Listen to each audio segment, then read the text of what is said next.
Bapak,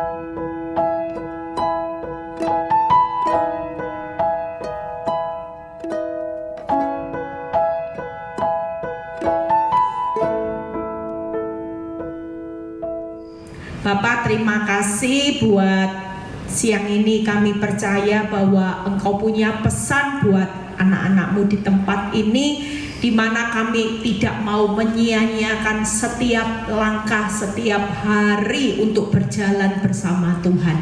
Kami tidak mau berjalan dengan apa yang kami lihat hari-hari ini, tapi kami mau berjalan untuk percaya.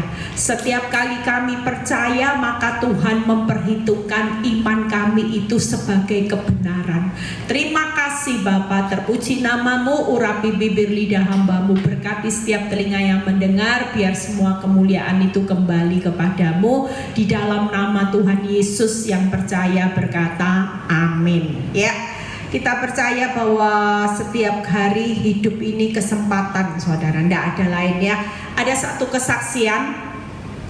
Suatu kali waktu masa COVID, ada seorang yang punya keahlian untuk bermain musik ya. Terus dia ditawari sama gembalanya, ayo kamu melayani Tuhan, mumpung ini kan suasananya kamu lagi nggak ada kerjaan, lagian kan kalau kerja dari rumah, melayani lewat Zoom aja dengan kemampuan yang diberikan. Tapi dia berkata gini, nanti aja, saya nggak mau dulu, lagi sibuk ini ya. Ya singkat cerita, kalau orang sibuk pasti nggak ada yang mau maksa. Tapi beberapa saat kemudian, beberapa bulan kemudian, pendetanya ditelepon sama orang yang dimintai tolong ini. Saudara tahu apa yang terjadi? Dia bilang gini, Pak, hari ini saya mau melayani Tuhan. Bapak tahu, hari ini tiba-tiba dokter menvonis usia saya hitungannya cuma tinggal bulan. Lihat ya saudara, hidup ini kalau masih ada kesempatan, yuk saudara punya kesempatan untuk melayani Tuhan ya, untuk kesempatan untuk datang, untuk intim, dekat sama Tuhan. Orang melayani Tuhan tuh tidak usah berkhotbah. Melayani Tuhan itu nggak perlu untuk harus bisa nyanyi seperti Pak Fran ya. Tapi melayani Tuhan itu saudara, waktu saudara lihat orang sekitar saudara lagi ngalami kelemahan, saudara turut punya rasa peduli, kasih dia kekuatan. Mungkin saudara kasih buku renungan, mungkin saudara kasih sesuatu yang YouTube untuk menguatkan ya. Banyak orang seperti kemarin saya terima konseling seseorang, sebenarnya dia sudah mau putus asa, dia sudah putus pengharapan, tapi hari itu gara-gara sudah mau putuskan untuk bercerai, mau menggugat suaminya, tapi gara-gara ada seseorang yang memberi ya, seperti tadi Bu Feby cerita bagaimana waktu ada temennya yang menganjurkan untuk melihat khotbah ya, di situ temennya itu berperan saudara. Ketika orang ini juga diberi khotbah saya, tiba-tiba dia buka dan kemarin dia telepon, Bu, saya sudah cabut gugatan cerai. Amin. Dan suami saya hari ini juga berapa hari ini akan pulang, dan Ibu doakan supaya pemulihan anggur yang manis pasti terjadi ya. Itu sebabnya hari ini khotbah saya, hidup adalah kesempatan. Buka Galatia 1 ayat 10. Galatia 1 ayat 10 terlebih dahulu, buka. Yuk kita baca sama-sama. Kalau hidup ini adalah kesempatan, maka hidup saudara di masa terakhir zaman ini, waktunya sudah tidak banyak lagi apa yang perlu saudara lakukan. Jadi bagaimana sekarang ya? Adakah ku cari kesukaan manusia atau kesukaan Allah?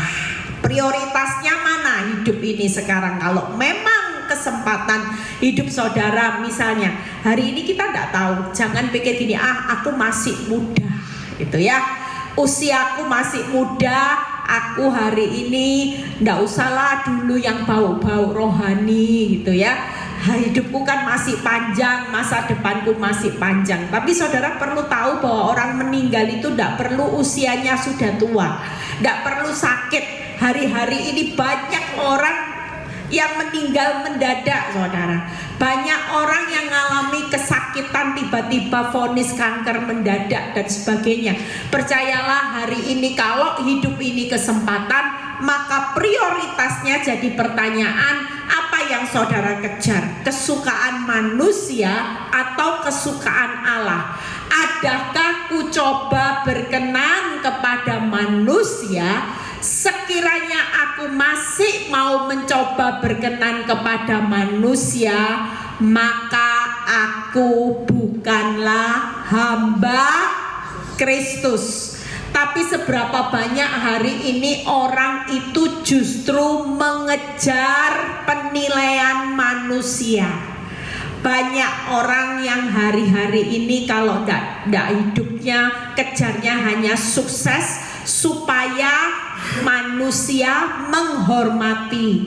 Bu Eli, kalau saya tidak punya rumah, saya ini tidak dipandang orang, saya dihina.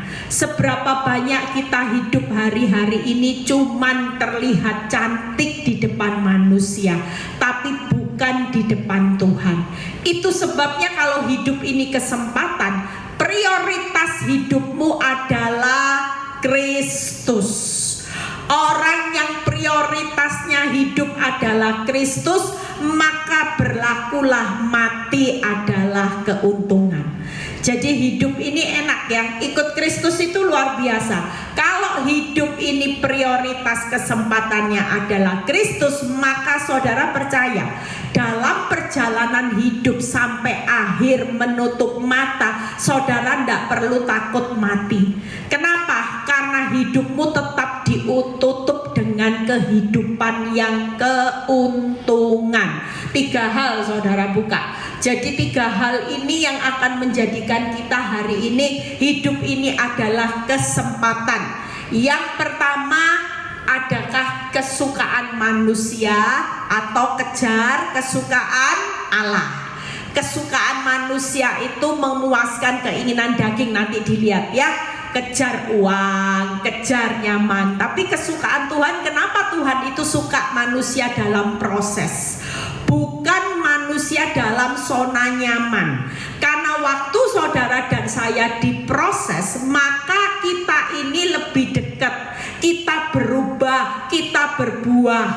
Tapi kalau kita hidup di dalam zona nyaman, ya kita lebih banyak mengejar kepentingan hidup kita sendiri. Lihat yang kedua, hidup berkenan kepada manusia atau berkenan kepada Tuhan. Bagaimana hidup, gaya hidup kita sehari-hari, apa yang hari ini kita kejar juga. Yang ketiga, yaitu hamba manusia atau jadi hamba Kristus. Pastikan kalau kita hidup di akhir zaman, kesempatannya sudah tidak banyak lagi. Kita tidak tahu kapan waktunya hidup kita akan berakhir di dunia. Jangan terus jadi hamba uang, hamba manusia, ya hamba dosa. Tapi pastikan prioritas hidup kita hari ini, kejar hidup menjadi hamba Allah.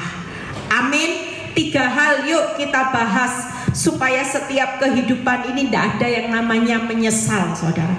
Hidup menjalani dunia di akhir zaman ini tidak mudah. Ada banyak orang yang tiba-tiba bangkrut semua. Bahkan kalau saya ketemu beberapa orang bilang gini, pengusaha top loh ini, pengusaha besar. Bilang gini, Bu Eli boro-boro mengharapkan untung. Saya ngomong sama semua karyawan, yuk kita mulai terus hari ini bertahan. Penting bisa nutup biaya 1 bulan itu sudah puji Tuhan. Bayangin bertahan, yang penting jangan sampai rugi. Ya sudahlah, nutup. Untung jangan berharap Bu Eli dulu untung bisa berapa puluh persen. Sekarang Bu Eli 5% aja sudah kamsyah, sudah ngucap syukur. Yang penting walaupun tidak untung tidak apa-apa. Pokoknya setiap bulan ongkos operasi pabrik ini bisa nutup, itu aja sudah puji Tuhan. Tapi yang ternyata keadaan hidup setiap bulan bukan hanya nutup tapi rugi. Bayangin, untuk nutup biaya produksi, biaya bulanan aja enggak cukup, rugi. Itu sebabnya kita percaya kalau kita punya standar hidup, segala sesuatu itu adalah hidup untuk Kristus. Prioritas kita untuk Kristus, berarti prioritas hidup kita itu kejar apa? Kerajaan Allah. Janji Tuhan kalau kerajaan Allah itu menjadi fokus, kita percaya semuanya akan ditambahkan. Hidupmu gak akan mengalami dikurangkan. Makanya hari-hari ini saya melihat perbedaan di akhir zaman. Pembuktiannya nanti Tuhan akan buktikan. Orang yang sungguh-sungguh fokusnya sama Kristus, sama orang yang hanya fokus sama berkatnya Kristus, itu jelas beda. Yang sungguh-sungguh hidup dengan Kristus bukan hanya kejar berkatnya, justru hidupnya semuanya akan ditambahkan, arahnya naik, hidupnya berhasil beruntung. Tapi yang fokus hanya kejar kaya, kejar berkatnya Tuhan, hidupmu hari-hari ini akan arahnya pasti tambah turun. Kenapa? Karena Tuhan mau mengembalikan standar hidup saudara dan saya, kesukaan berkenan hamba, bukan lagi urusan manusia dan dunia, tapi urusannya kepada kerajaan Allah, yaitu Yesus Kristus. Amin. Yang pertama, buka, yuk kita baca bagaimana kesukaan manusia atau kesukaan Allah. 1 Yohanes 2 ayat 16 kita baca.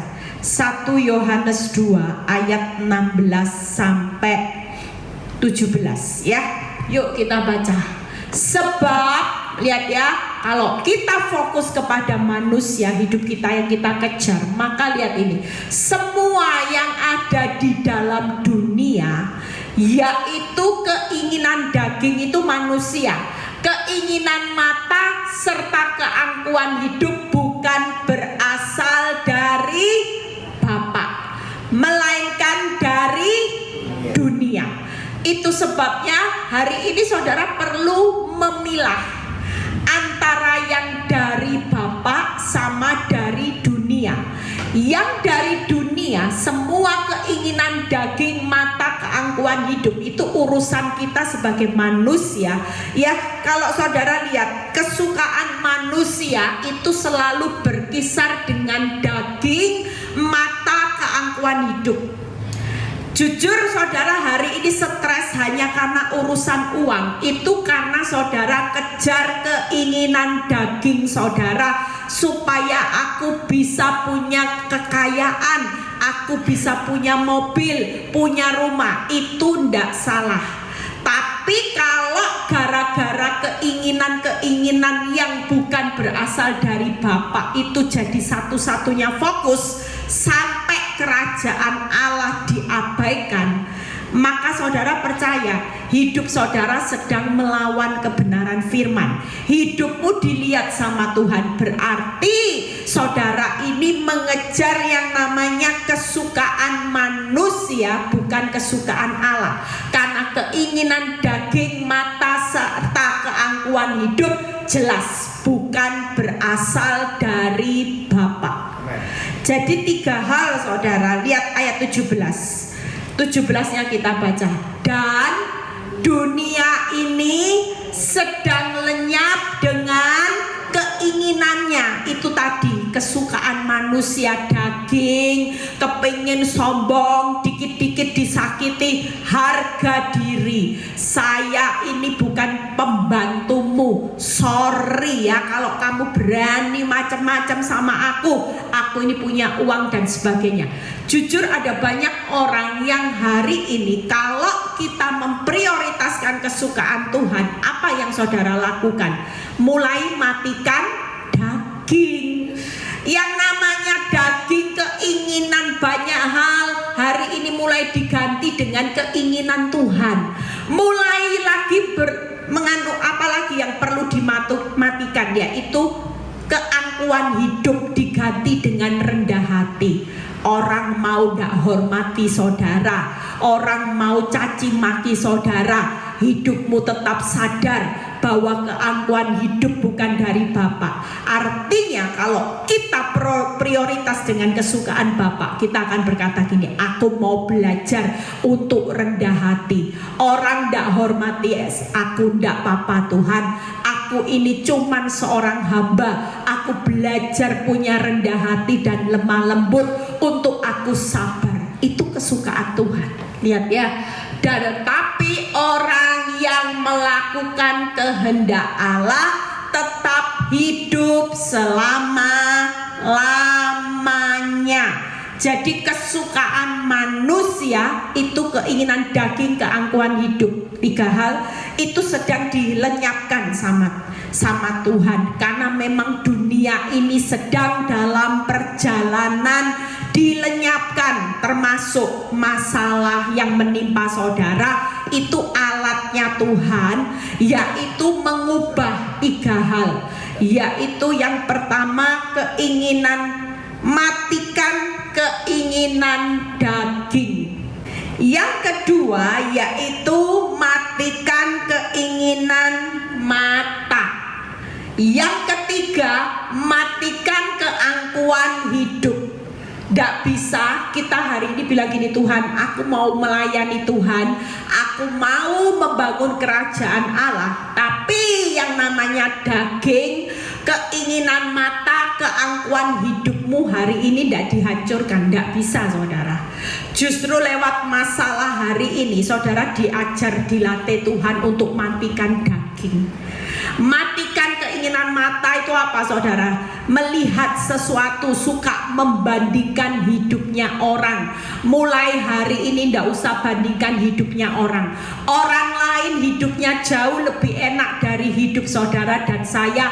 Punya harta melimpah, it's okay. Yang penting kita sadar bahwa semua yang namanya membandingkan hidup orang itu tidak berkenan di hadapan Tuhan. Yang benar hari ini lihat hidupmu sendiri. Apakah hidupmu sudah berkenan di hadapan Tuhan? Tidak usah membandingkan. Setiap proses hidup manusia itu berbeda-beda, karena Tuhan itu punya proyek yang berbeda-beda buat setiap saudara dan saya.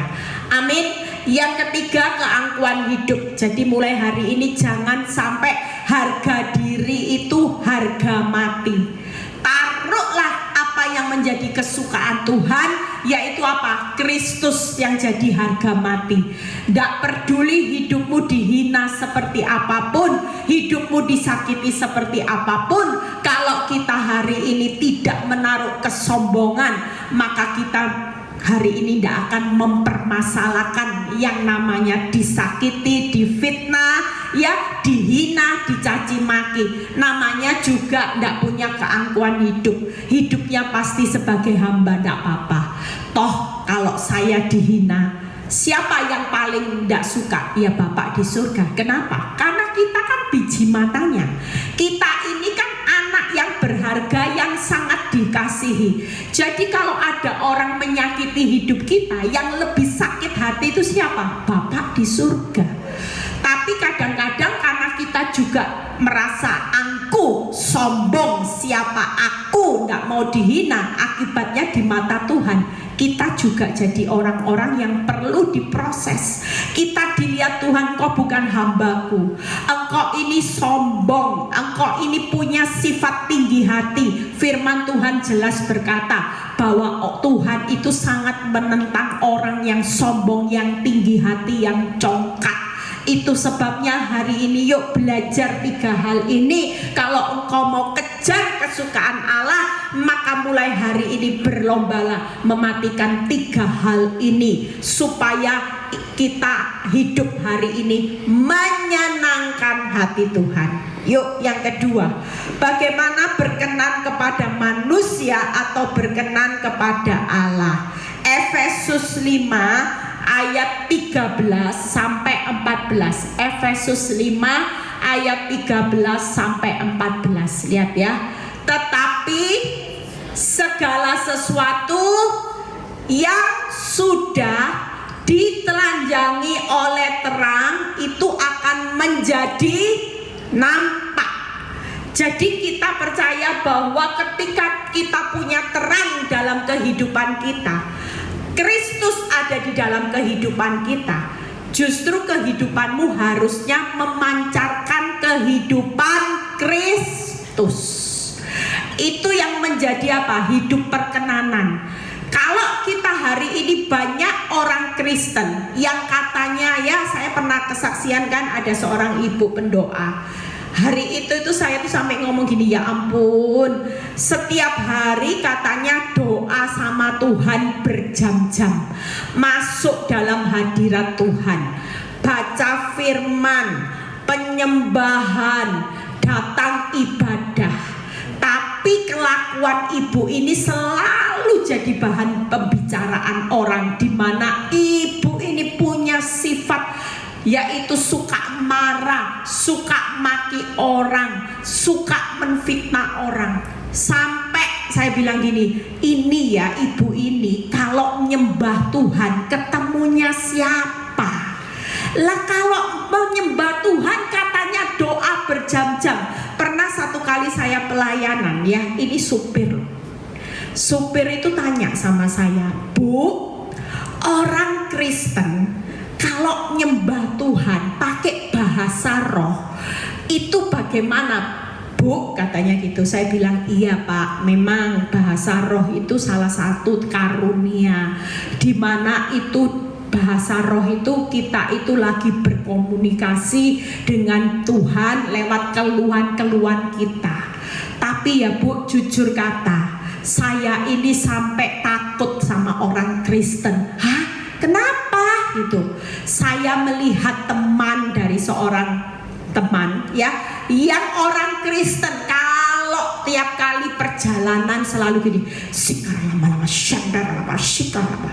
Tapi Bu, mulutnya kuasar Bu. Kalau mati orang, kebun binatang semua keluar. Lah kalau hidup seperti ini, saudara bisa tahu, setiap kali kalau saudara bergaul intim sama Tuhan, saudara bisa bahasa roh, bergaul intim dengan Roh Kudus. Kira-kira hidupmu ini ditelanjangi enggak dari gelap menjadi terang? Hidupmu ini memancarkan Kristus atau memancarkan iblis, saudara? Lah kenapa buah yang dihasilkan bukannya memancarkan kehidupan Kristus, memancarkan buah-buah Roh Kudus, tapi justru hidupmu menjadi batu sandungan buat orang datang kepada Kristus. Bahasa rohnya kencang, tapi maki-maki kebun binatangnya juga kencang. Kira-kira orang seperti ini sudah ditelanjangi atau belum? Hidup ini tidak bisa seperti itu. Makanya masalah itu terjadi, proses hidup itu terjadi. Mengucap syukurlah karena Tuhan sedang mentelajangi hidupmu menjadi terang itu supaya nampak. Kalau kita nggak menghadapi masalah, hidup kita nggak akan nampak bagaimana kehidupan Kristus. Sebab semua yang nampak adalah terang. Jadi boleh nggak separuhnya nampak gelap, separuhnya nampak terang? Nggak bisa, saudara. Kita hidup hari-hari ini nggak bisa menempatkan kaki kita antara terang dan gelap. Ya Bu, kadang-kadang ya gelap-gelap dikit, kadang-kadang Bu sadar ya terang-terang dikit. Kalau habis ikut ibadahnya Bu Eli, ya sudah terang-terang dikit. Tapi nanti kalau sudah mulai berapa hari tidak datang ibadah, gelap-gelap Bu Eli. Bisa nggak?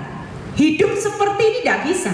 Sekali kita mau hidup berkenan kepada kepada Tuhan, kita tidak bisa hidup ini cuman melayani Tuhan supaya dilihat orang, oh kamu rohani. Hidupmu hanya berkenan kepada manusia kalau di tempat ibadah seperti malaikat, shalom. Tapi begitu keluar menjalani kehidupan sehari-hari yang tidak dilihat orang dalam kehidupanmu, terutama ya buat orang-orang sekitar rumahmu, karaktermu hari itu jahat, karakternya suka emosi. Lihat berikutnya, apa yang Tuhan mau kalau kita hari ini hidup berkenan kepada Allah. Itulah sebabnya dikatakan, bangunlah hai kamu yang tidur, Siapa yang lagi tidur rohaninya hari ini, yuk kita mau bangun saudara. Jangan lagi hidup di dua kaki antara gelap dan terang. Ingat ya, gelap dan terang tidak bisa bersatu. Tidak ada yang namanya gelap dan terang itu senyawanya bisa disamakan saudara. Makanya firman Tuhan jelas memberi penekanan, bangun. Hari-hari ini kamu gak bisa prioritas mau berkenan kepada Allah atau berkenan kepada manusia. Nggak bisa, antara manusia dan Allah dicampur saudara. Kalau hidupmu mau berkenan kepada Allah, saudara harus bangun dan bangkitlah dari antara orang mati, dan Kristus akan bercahaya atas kamu. Hari ini percayalah 3 kata ini yang selalu saya ingat ya. Bangkit dari saat ini. Mungkin engkau hari ini sudah menjadi orang yang sudah tidak berdaya. Hidupmu hari ini mungkin yang Tuhan mau dengan proses hidupmu bukan hanya bangkit secara ekonomi, rumah tangga, itu sudah bonus. Tapi yang Tuhan mau, hidup ini berkenan di hadapan Tuhan. Buka 3 hal. Apa sih hidup kalau ditelanjangi oleh terang? Itu selalu ada yang namanya, saya berikan satu pengertian, bangun untuk berubah. Belajar mulai taruh buang yang namanya gelap. Tidak bisa gelap terang, menjalani kehidupan tidak bisa seperti itu. Dan bangkit, bukan hanya mati. Artinya apa? Saudara jadi orang Kristen tapi mati, tidak ada buahnya. Jadi orang Kristen dari dulu sekarang sampai hari ini ya pancet. Tetap aja dari dulu ya suka marah, dari dulu suka maki, sampai tua pun yang namanya mulut saudara dan saya tetap dipakai oleh iblis. Itu namanya orang Kristen mati buahnya. Tapi hari ini kita percaya engkau harus bangkit untuk berbuah. Buah-buah roh, 9 buah roh itu mulai dibangkitkan. Bukan hanya kejar bangkit dari masalah, tapi mulai berubah dulu. Kalau hidupmu berkenan di hadapan Allah, hari ini percayalah hidupmu pasti bangkit, yaitu untuk berbuah. Yang ketiga, bercahaya. Itu tadi, kalau segala sesuatu sudah ditelanjangi oleh gelap, yang nampak adalah terang, itu berarti bercahaya.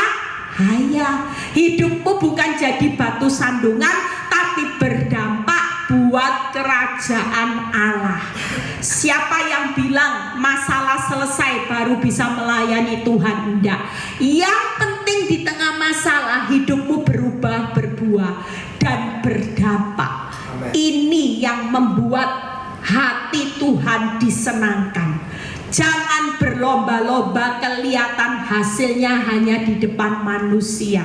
Hidupmu kelihatannya, hari ini ya Bu Eli itu hari ini luar biasa dipakai Tuhan. Sisi luar, orang cuman bilang hidupnya luar biasa. Apa artinya? Kalau misalnya saya sudah dipulihkan, saya kesaksian di mana-mana, saya dan suami seperti Bu Febo sudah dipulihkan Tuhan secara luar biasa. Saya hari ini dibawa oleh suami pergi keliling dunia karena suami saya sekarang cinta lagi sama saya. Tapi hidupmu tidak pernah menghasilkan. Setelah dipulihkan selesai, dia tidak berubah, balik lagi, dia tidak berbuah, tetap bantat aja, buah-buah rohnya tidak maksimal, hidupmu tidak ada dampak. Kira-kira Tuhan itu lebih suka yang mana? Diproses atau dipulihkan cepat? Jelas. Kenapa Rasul Paulus duri dalam dagingnya sampai akhir hidupnya? Dia tidak melihat duri dalam daging itu diambil, sekalipun dia sudah berkali-kali, 3 kali berseru kepada Tuhan. Dia rasul yang luar biasa loh. Bukan abal-abal, melayani Tuhan sudah totalitas. Kenapa? Karena Tuhan tahu semakin duri dalam dagingnya tidak dicabut-cabut, dikasih terus, maka Tuhan melihat hidupnya makin berubah, berbuah dan berdampak. Makanya sampai 2/3 perjanjian baru itu ditulis oleh Rasul Paulus. Makanya hari ini jangan merasa kecil hati kalau hidupmu ada di dalam proses. Kenapa? Karena Tuhan suka lihat saudara dan saya ketika di dalam proses. Tuhan lihat gini, wih, Febe ini dari tahun ke tahun setelah aku proses, cross check, tak nilai. Tuhan bilang gini, aku nilai hidupnya dari tahun ke tahun. Aku melihat perubahannya luar biasa, buahnya luar biasa, dampaknya luar biasa. Jangan kejar pemulihan cepat, zona nyaman, tapi hidupmu tidak ada 3 hal ini, saudara. Makanya firman Tuhan yang perlu diingat di tengah masalah hari ini, tetap bangun, tetap bangkit, tetap bercahaya. Karena segala sesuatu yang sudah ditelanjangi oleh terang akan nampak bercahaya. Hidupmu harus berubah, berbuah dan berdampak.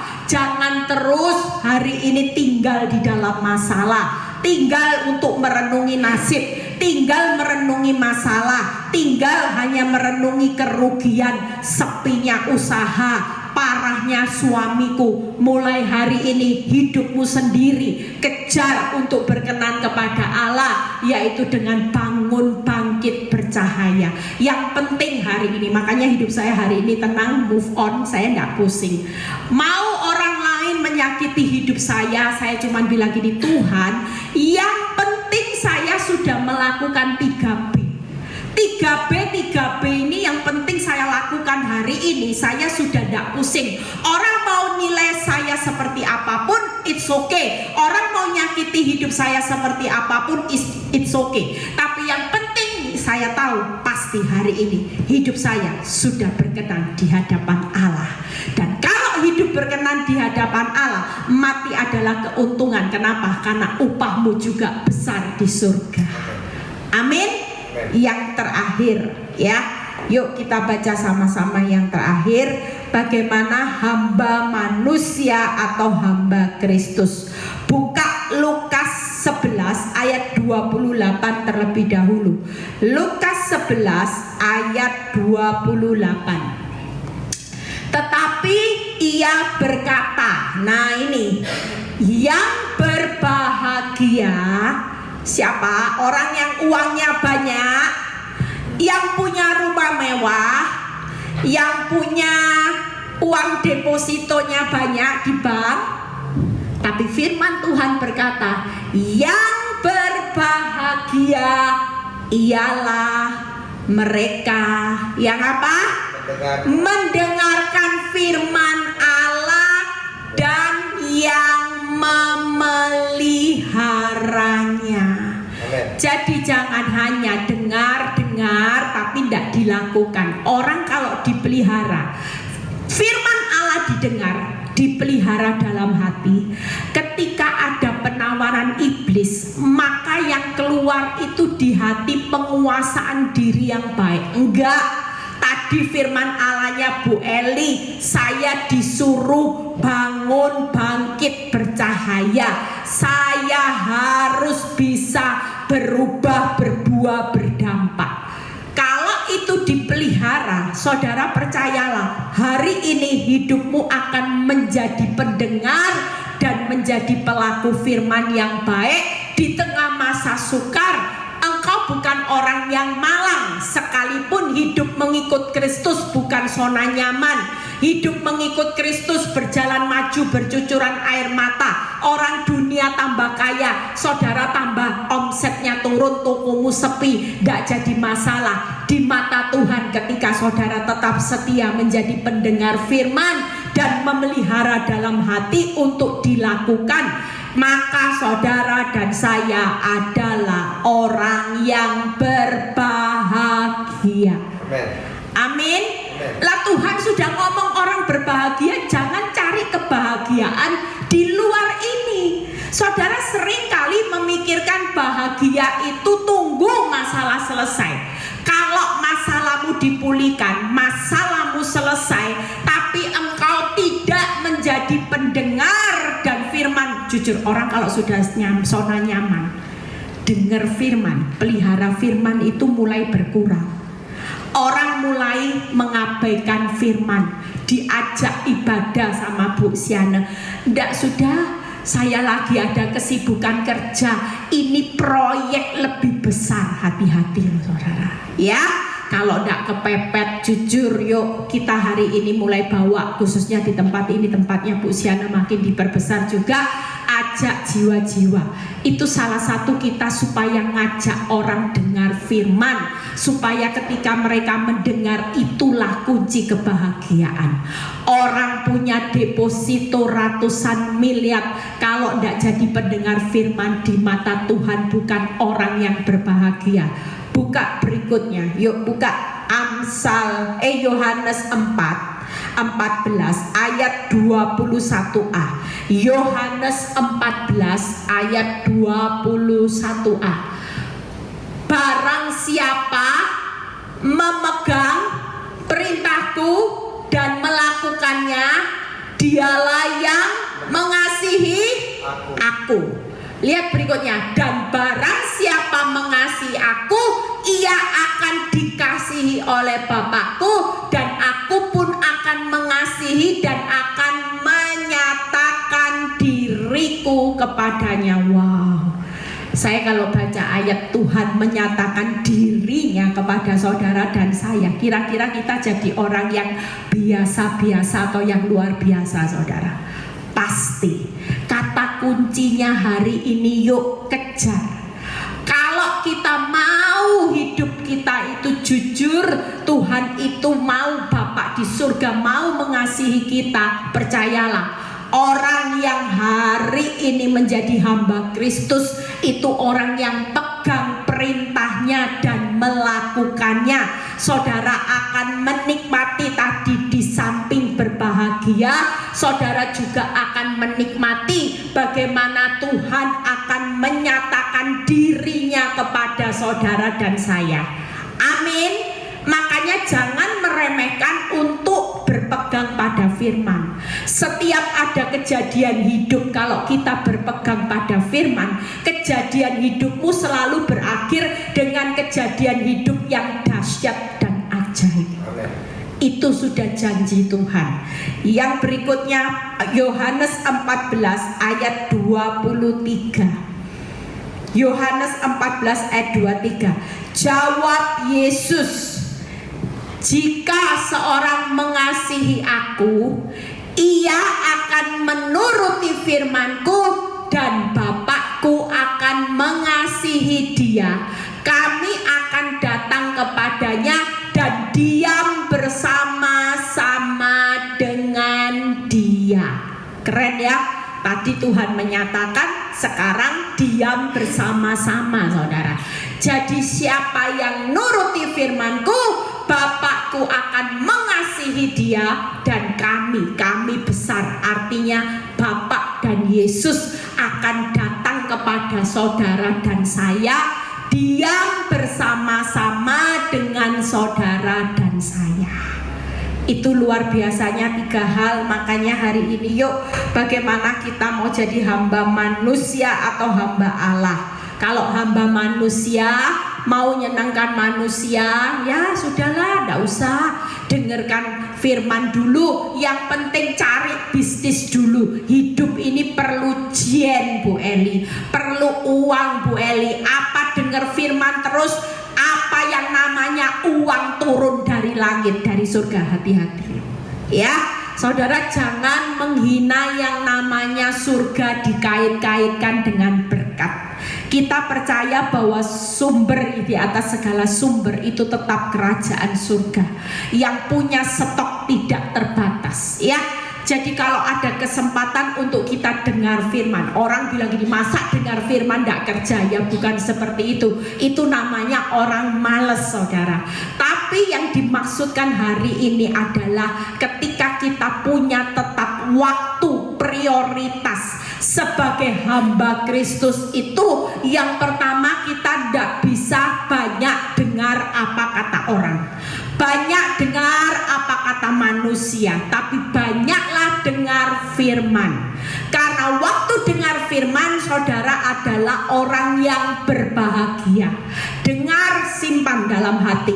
Yang kedua yaitu pelihara firman. Dan yang ketiga, lakukan firman. 3 paket ini: dengar, pelihara, lakukan firman. Maka saudara adalah orang yang berbahagia, di mana Tuhan akan menyatakan dirinya kepada saudara dan saya, dan Dia akan diam bersama-sama di dalam kehidupan saudara dan saya. Artinya hari ini di tengah masa sukar, kalau kita punya Kristus yang menyatakan dirinya, Kristus yang diam, dan kita adalah orang yang berbahagia, maka di tengah masa sukar, waktu hidupmu hari ini kaya akan firman, maka pastilah hidupmu juga akan kaya secara lahiriah. Orang yang kaya lahiriah belum tentu kaya firman. Itu sebabnya kalau kita kaya secara firman, maka hidupmu pasti dijamin semuanya yang akan ditambah-tambahkan itu pasti mengikuti saudara dan saya sampai anak cucu. Amen. Yang terakhir, yang 3 hal. Yang terakhir, jangan sia-siakan kesempatan. Buka, ini yang terakhir. Ini kesempatannya, buka Amsal 14 ayat 11 sampai 14. Setelah itu kita selesai ya. Ibu-ibu sudah lapar semua. Amsal 14 ayat 11 sampai 14. Rumah orang fasik akan apa saudara? Musnah. Hari ini jangan pernah kejar apapun selain berkenan. Kalau kita hanya berkenan di menyukakan manusia, maka saudara akan menjadi orang fasik. Percuma hidupmu. Rumah orang fasik akan musnah, tetapi kemah orang jujur akan mekar. Lihat ya, musnah dan mekar. Hari ini kalau kita jadi orang benar, orang yang dengar firman, orang yang pelihara firman, orang yang melakukan firman, itu adalah orang, pasti orang yang jujur, orang benar. Nggak mungkin. Banyak orang hari-hari ini kelihatannya dari lahir, sejak lahir jadi orang Kristen tapi tidak pernah jadi pelaku firman, maka di mata Tuhan saudara jadi orang fasik. Orang fasik akan musnah, orang benar akan mekar, jujur. Berikutnya kita lihat yang ke-12, baca ya. Jadi hari ini hidup adalah kesempatan. Yuk, kesempatan, pilihlah jalan hidup yang benar. Jangan separuh-separuh. Jadi orang benar, orang berdosa. Ada jalan yang disangka lurus, tapi ujungnya menuju maut.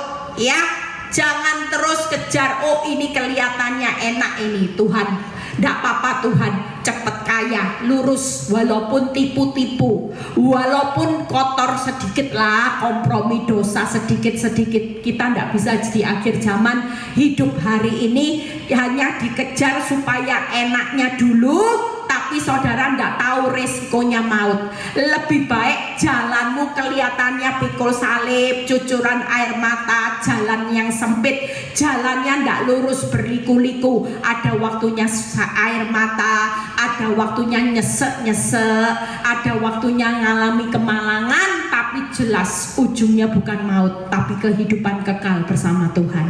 Amin. Berikutnya Amsal 14. Di dalam tertawa pun hati dapat merana, dan kesukaan dapat berakhir dengan kedukaan. Lihat ya.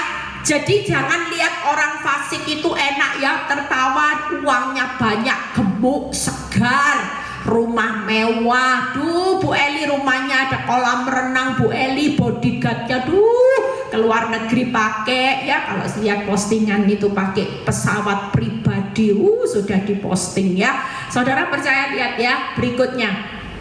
Lihat, bisa merana, bisa berakhir loh orang fasik sewaktu-waktu. Tidak tahu hidupnya seperti apa. 14. Orang yang murtad hatinya menjadi kenyang dengan jalannya, dan orang yang baik dengan apa yang ada Hari ini pastikan kita jadi orang yang baik ya. Kita bersyukur aja dengan apa yang ada di dalam hidup kita. Tidak perlu hari ini lihat orang yang murtad hatinya menjadi kenyang dengan jalannya. Suatu kali orang yang murtad ya, orang murtad itu orang yang tidak dengar firman, yang tidak pelihara firman, dan yang tidak lakukan firman. Suatu kali kenyang. Kenyangnya dengan apa? Jalannya. Apa yang ditabur akan dituai. Jadi kalau dia nabur hari ini, nabur dosa, kelihatannya enak, suatu kali dia akan kenyang dengan apa yang ditabur. Kejahatannya dia juga akan kenyang. Orang yang nabur nyakiti hati orang, dia juga akan kenyang disakiti orang. Orang yang kenyang hari ini nipu orang, suatu kali dia juga akan kenyang ditipu orang banyak. Itu sebabnya hari ini jadilah orang baik. Walaupun hidupmu tidak sekaya tetanggamu yang galak, tapi engkau tetap berhidup dalam perkenanan kesukaan Tuhan, jadi hamba Kristus. Suatu kali saudara percaya ini loh, jangan sia-siakan kesempatan. Mau pilih mana? Mau yang mekar seisi rumah, rumah itu berbicara keturunan, atau musnah, hancur.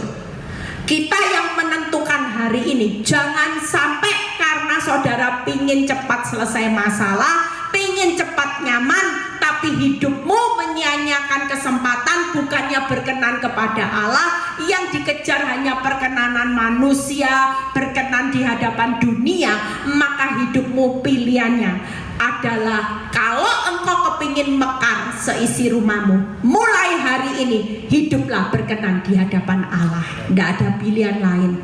Kalau kejar di hadapan manusia, maka arahnya tadi itu musnah. Yang kedua, ikuti aja jalannya Tuhan, berliku-liku. Oke, sudah taat seperti Ayub, saleh, taat, menjauhi kejahatan, hidup benar, tapi bonyok, tidak apa-apa, ikuti. Yang penting jalannya nanti ketemu 2 kali lipat, kebahagiaan sampai anak cucu, selamat saudara. Tangkap ya saudara. Kalau kita tidak mau keluar dari jalan, saudara mungkin berpikir seperti ini, saya ini kurang apa Tuhan? Sudah melayani Tuhan, sudah ngampuni, sudah jujur, Tuhan suruh menabur ya menabur, Tuhan suruh melayani saya melayani, tapi Tuhan itu tidak adil. Mungkin posisi Ayub bisa protes loh sama Tuhan. Loh Tuhan, saya ini jujur, bukan hanya jujur, saleh, takut akan Tuhan, menjauhi kejahatan. Orang luar biasa enggak? Tapi kalau lihat jalan hidupnya Ayub, berliku-liku enggak? Oh jelas. Tapi ujung-ujungnya lihat, dipulihkan 2 kali lipat, lihat kebahagiaan sampai 4 keturunan, dan pasti hidupnya selamat. Lihat yang berikutnya, kenyang atau merana. Saudara pilih mana hari ini? Kalau kita mau dikenyangkan dengan apa kebaikan yang kita tabur, pada akhirnya hari ini jangan pernah merubah benih kebenaran. Hanya karena masalah ya, ada banyak ibu-ibu khususnya ketika suaminya tidak didoakan, tidak berubah-ubah, capek, akhirnya mulai berubah. Tadinya tahun pertama hidup jadi hamba Kristus, berkenan ya, hidupnya lempeng, setia. Tahun kedua setia, tahun ketiga 4, 5 setia. Tapi tahun ke-6 tiba-tiba ada sosok pacar lama yang muncul, yang menjanjikan sesuatu yang indah. Akibatnya si ibu menuntut menggugat cerai suaminya dan kawin dengan pacar lamanya. Hati-hati, kalau kita hari ini mau dikenyangkan dengan apa yang kita tabur, jangan sampai menabur benih itu tidak konsisten. Makanya kan ada lagu, jangan lelah bekerja di ladangnya Tuhan. Amin. Saudara jangan pernah lelah. Sekalipun kalau hari ini nabur dapur, kelihatannya sudah baik sama suami bertahun-tahun, sudah nabur jadi orang benar, usahamu ya tidak berkembang, ya hidup pas-pasan, it's okay. Suatu kali kalau Tuhan berjanji hidupmu tidak akan merana, tapi kenyang. Yang ditabur bertahun-tahun itu tidak mungkin jerih payahmu sia-sia. Suatu kali apa yang saudara tabur, saudara akan menikmatinya pasti dengan kenyang. Kenyangnya tidak merana, tapi kenyang puas dengan melihat kebaikan Tuhan. Amin. Amin. Tapi kalau orang sudah hari ini salah nabur, akibatnya bukan kenyang dengan kebaikan Tuhan, tapi merana, saudara. Saya sudah selesai ya, 3 hal ya, saudara pulang dari tempat ini, hidup adalah kesempatan. Yang pertama, kesukaan manusia atau kesukaan Allah. Yuk, kesempatannya jelas. 3 hal ini saudara bawa, prioritas hidupmu mulai jelas. Mau berkenan kepada manusia atau berkenan kepada Tuhan? Mau jadi hamba manusia atau hamba Kristus? Yang pertama tadi matikan apa? 3 hal, keinginan daging, mata, keangkuhan hidup ya. Yang kedua tadi apa? Berubah, berbuah, berdampak, bangkit, bangun, bangkit, bercahaya. Jadi hari ini yang ketiga tadi apa? Dengar firman, pelihara firman, lakukan firman, maka kita semua adalah orang yang berbahagia. Kristus akan menyatakan dirinya dalam hidup saudara dan saya. Bapak dan Kristus tinggal bersama-sama di dalam kehidupan saudara dan saya. Pastikan ini jadi pilihan saudara. Jangan pernah lemah untuk hidup sebagai orang benar. Sekalipun orang benar jalan hidupnya berliku-liku, tapi ujung-ujungnya saudara pasti menikmati kebahagiaan 2 kali lipat. Hidupmu selamat sampai melihat kekekalan. Amin. Yuk bangkit berdiri. Terima kasih Bapa. Kami percaya siang ini anak-anakmu yang ada di tempat ini, mereka pulang pasti diubahkan. Mereka tidak takut dengan badai tantangan setiap kehidupan. Mereka tidak akan lari dari masalah. Mereka tidak akan lari dari kenyataan hidup. Karena senyatanya masalah adalah alat Tuhan untuk menjadikan hidup kami hari ini hidup di dalam kesukaan Tuhan, perkenanan Tuhan.